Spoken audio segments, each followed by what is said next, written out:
जब भी नाम आता है तो मुझे एक शेर याद आता है कि सिर्फ एक शोर मत समझ लेना, तुम कुछ और मत समझ लेना, चूड़ियाँ हैं कलाइयों में मेरी, तुम मुझे कमज़ोर मत समझ लेना। और जब भी फूलन को याद करते, जब जब फूलन की शहादत हुई तो तत्कालीन राष्ट्रपति जो KR नारायणन थे, उन्होंने एक बात में ज़िक्र कहा और कहा कि अगर फूलन को हम याद कर सकते हैं तो जो बस के रूप में हम याद कर सकते हैं।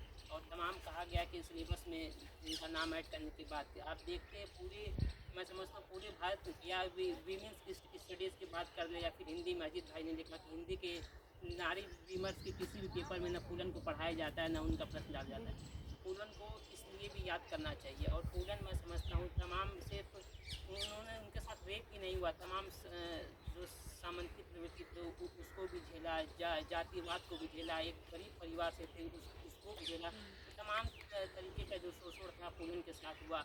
और इन सब के ऊपर भी फूलन ने जो मजबूती दिखाई संसद में भी। और जब मुशायरा होता है दुबई में, तो उस दुबई के मुशायरे में जब फूलन देवी को बुलाया जाता है तो उन्होंने तमाम तरीके भावों की अपील करती हैं और अपने समाज के लोगों से जागरूक करती हैं।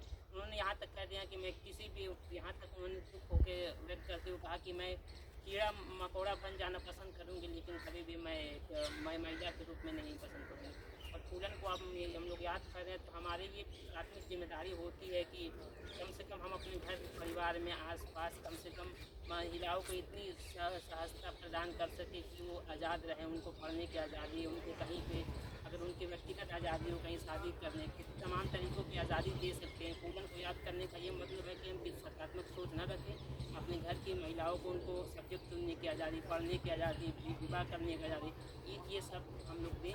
और इसी कड़ी में फूलन को आज तो याद कर रहा हूँ और आज अपनी अकीदत भी पेश कर रहा हूँ, श्रद्धांजलि अर्पित कर रहा हूँ। और बिना किसी तमीद के ओजस्वी वक्ता परमिंदर भैया को दावत सुखन दे रहा हूँ कि वो आएँ और अपनी तकरीर दें।